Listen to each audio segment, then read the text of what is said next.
Hi, my name is Manusha Thavagar. I'm a third year student at Carleton University studying history and anthropology.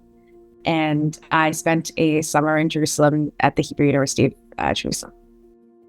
At the beginning of my journey into wanting to figure out the logistics of going to Israel, I was pretty much unable to find a supervisor for my honors thesis.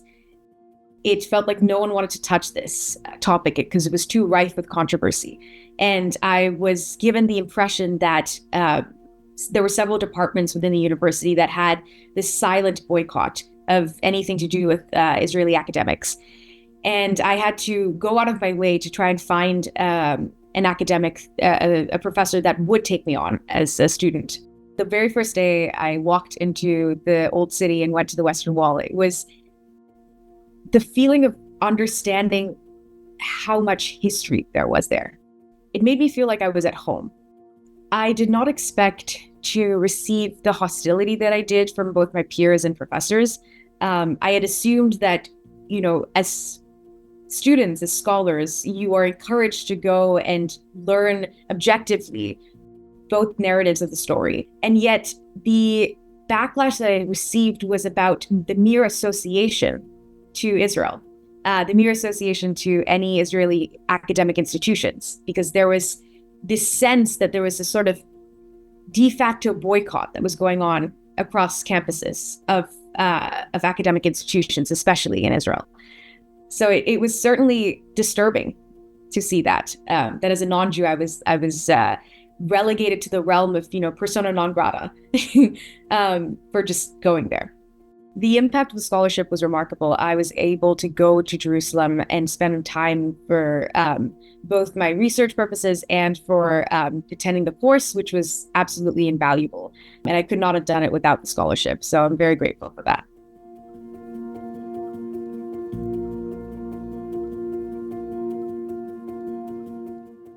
My name is Shira Litvak. I am a former University of Ottawa student, currently enrolled in the Hebrew University Rothberg International School.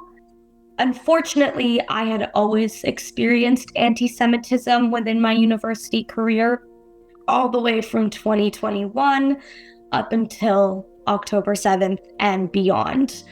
The biggest difference was after October 7th, the energy had shifted on campus where people felt as though they could say things they hadn't said before. We are being pushed out of academic spaces. We are being taunted for our identities. And at the core, we are being asked to pick between our identities and our academic experience. And that's not right. And that's not fair. And nobody else has to go through that. I was on the Students Association board, and I had worked with Hillel as well as Chabad. And because of that, I have reason to believe that I was doxxed and flooded with very serious threats. My vehicle was damaged at one point. I was being filmed on multiple occasions in public spaces.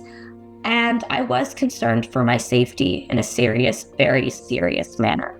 I think where it got to the point that I had to step away was when my anxiety got so bad that I was having near daily panic attacks.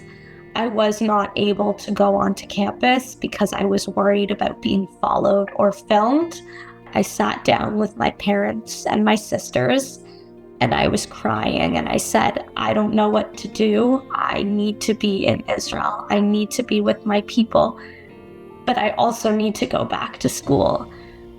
And then we spoke about different options. Hebrew made the most sense. I love Jerusalem. I love the city.